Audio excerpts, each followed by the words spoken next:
దేవునికి స్తోత్రము కలుగునుగాక. ప్రభువునందు ప్రియమైనటువంటి దేవుని బిడ్డలకు ప్రభు అయిన యేసు క్రీస్తు నామమున శుభవందనములు తెలియచేస్తూ, మరి నేటి దినములలో మనము ధ్యానిస్తున్నటువంటి అంశము సహవాసం. ఈ సహవాసము అనేటువంటిది దేవుడు మనకిచ్చినటువంటి ఒక గొప్ప భాగ్యం.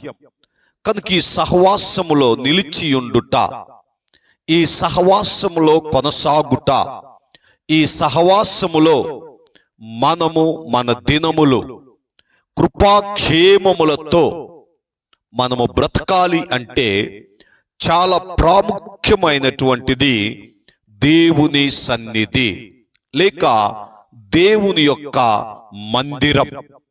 ఆ మందిరము మనకు, మన కుటుంబమునకు ఒక చక్కని సహవాసమును ఇచ్చేటువంటిదని దేవుని సేవకునిగా మీకు తెలియచేయచ్చు ఉన్నాం. ఎందుకంటే మీకు దేవుని సన్నిధి అనే మందిరము లేకపోతే మీరు ఒక చక్కని సహవాసమును చేయలేరు.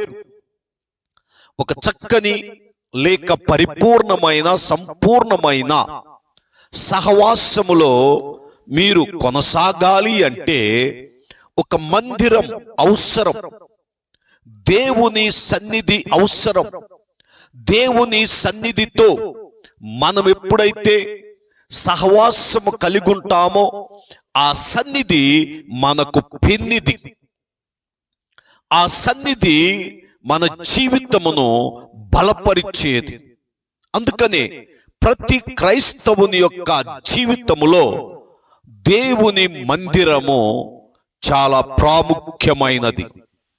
గుడ్డెద్దుపోయి చేలో పడ్డట్టు ఎక్కడికి పడితే అక్కడికి ఆరాధనలకు వెళితే, ఎక్కడికి పడితే అక్కడికి ప్రార్థనలకు వెళితే మీరేం కోల్పోతారంటే మందిరముతో సహవాసమును కోల్పోతారు. మందిరముతో సహవాసమును విడిచిపెట్టవలసి వచ్చింది. దయతో గమనించండి. అందుకే ప్రతి క్రైస్తవుడు మందిర సహవాసము అవసరం.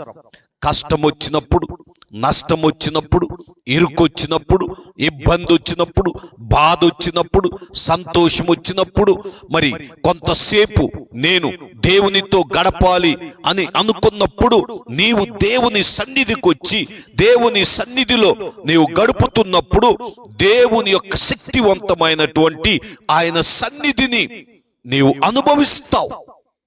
అందుకనే ఈరోజు ప్రతి క్రైస్తవుడు కూడా దేవునితో సహవాసము కలిగి ఉండి ఆ దేవుణ్ణి ఆరాధించే స్థలములో, అనగా దేవుని మందిరములో మనము సహవాసము చెయ్యాలి.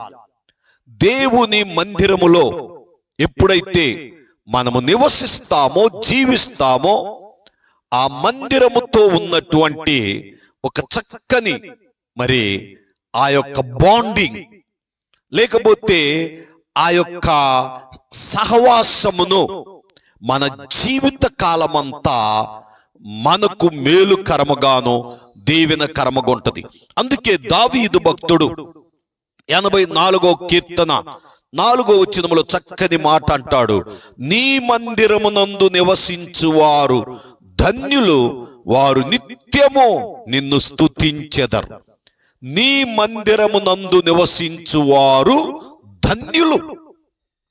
ఈరోజు చాలా మంది దేవుని మందిరమునందు నివసించటల్లా, దేవుని మందిరములో గడపటల్లా, దేవుని సన్నిధిని అనుభవించక, దేవుని సన్నిధిలో పరవశించక ఈ లోకములో వారు వారి సమయమును వ్యర్థముగా గడుపుచు ఉన్నారు.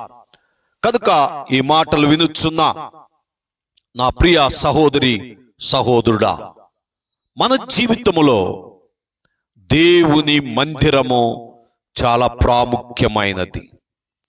దేవుని సన్నిధి మనకు పెన్నిది అని గ్రహించినప్పుడే ఆయన సన్నిధిలో మనము గడపగలుగుతాం. అందుకే పరిశుద్ధ గ్రంథములో నుంచి అపోస్తుల కార్యములు 2వ అధ్యాయము 46వ వచనములో చూచినట్లయితే అక్కడ ఈ రీతిగా వ్రాయబడుచు ఉన్నది. 2వ అధ్యాయం 46వ వచనములో,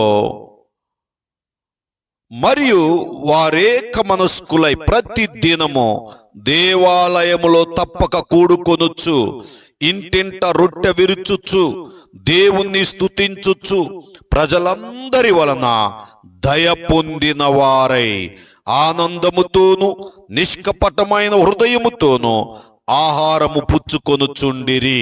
మరియు ప్రభు రక్షణ పొందుచున్న వారిని అనుదినం వారితో చేర్చుచుండెను. గమనించండి, ప్రతి దినము దేవాలయములో తప్పక కూడుకొనుచు. ఈరోజు అనుదినం ఎంతమంది దేవుని మందిరముతో సహవాసము చేస్తున్నారు? ఒకప్పుడండి డ్యూటీలకు వెళ్ళేవాళ్ళు, ఊరికి వెళ్ళేవాళ్ళు, శుభకార్యాల కొరకు సిద్ధపడేవాళ్ళు మందిరానికి వచ్చి ప్రార్థన చేసుకుని వారి యొక్క దినాన్ని ప్రార్థనతో, దేవుని మందిరముతో కొనసాగించేవారు. ఈరోజు ఆదివారం వస్తే మరలా ఆదివారం కూడా 8 గంటలకు వస్తారో తెలుసా? కొంతమంది దుష్టులు వస్తారు వాళ్ళ ఇష్టం వచ్చినప్పుడు. గమనించండి, ఆనాడు అపోస్తులు, దేవుని సేవకులు, దేవుణ్ణి వెంబడించిన ప్రజలు ప్రతిదినం అనుదినం దేవునితో గడుపుటకు దేవాలయమునకు వచ్చేవారు, దేవుని మందిరమునకు వచ్చేవారు, దేవుని సన్నిధిని అనుభవించేవారు. అందుకే దావీదు భక్తుడు తన యొక్క 23వ కీర్తనలో ఒక చక్కని మాటను అంటూ ఉన్నాడు. మనందరికి తెలిసినటువంటి ఆ మాటను మనము చదువుకుందాం. 23వ కీర్తన 6వ వచనం, నేను బ్రతుకు దినములన్నీయు కృపాక్షేమములే నా వెంట వచ్చును, చిరకాలము యెహోవా మందిరములో నేను నివాసము చేసేదను.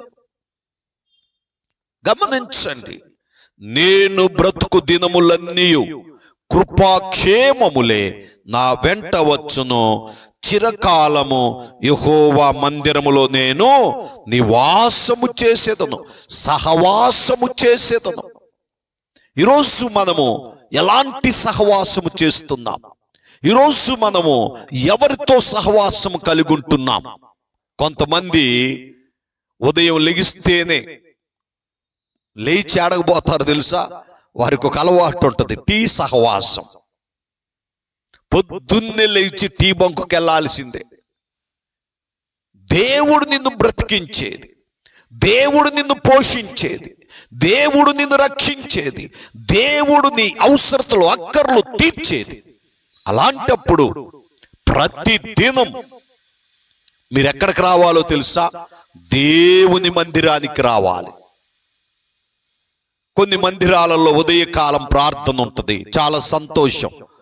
ఉదయకాలమునే మరి కొంతమంది భక్తులు, పెద్దలు మరి ఆ మందిరంలో ప్రార్థన చేసుకుంటారు. ప్రతి దినం దేవుని మందిరములో గడుపుతారు, ప్రతి దినం దేవుని సన్నిధిని అనుభవిస్తారు.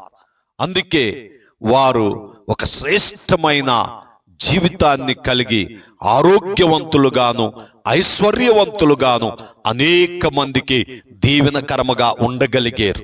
ఈరోజు మీరు, నేను అనేక మందికి మాదిరికరముగా దీవెనకరముగా ఉండాలంటే ప్రతిదినం దేవుని మందిరముతో మనము సహవాసము కలిగి ఉండాలి. అలాగే 65వ కీర్తన 4వ వచనములో చూచినట్లయితే చూడండి, 65వ కీర్తన 4వ వచనము, నీ ఆవరణములలో నివసించునట్లు నీవు ఏర్పరచుకొని చేర్చుకొనువాడు ధన్యుడు. నీ పరిశుద్ధాలయము చేత, నీ మందిరములోని మేలు చేత మేము తృప్తి పొందెదము. నీ మందిరములోని మేలు చేత. ఈరోజు మేలు అనేటువంటిది ఎక్కడుందంటే దేవుని మందిరములోనే, దేవుని సన్నిధిలోనే. దావీదు భక్తుడు అంటున్నాడు 16వ కీర్తనలో, నీ సన్నిధిలో సంపూర్ణ సంతోషము కలదు. కనుక దేవుని మందిరమునకు మించినటువంటి సహవాసము భూమి మీద మరొకటి లేదు. ఇది పరలోకపు గవిని, ఇది దేవుని సన్నిధి, ఇది దేవుణ్ణి ఆరాధించే స్థలం. ఇక్కడ భక్తులు కూడుకొని ఆయన నామమును ఘనపరిచే స్థలం.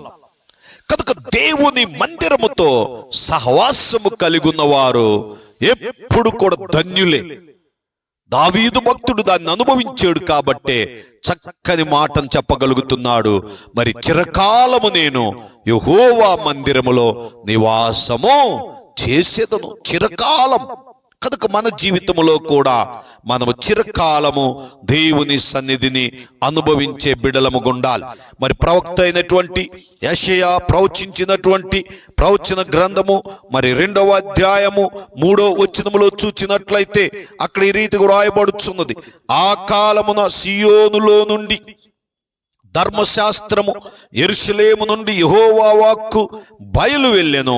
జనులు గుంపులు గుంపులుగా వచ్చి యాకోబు దేవుని మందిరమునకు, యెహోవా పర్వతమునకు మనము వెళ్ళుదము రండి, ఆయన తన మార్గముల విషయమై మనకు బోధించును, మనము ఆయన త్రోవలలో నడుతుమని చెప్పుకొందురు.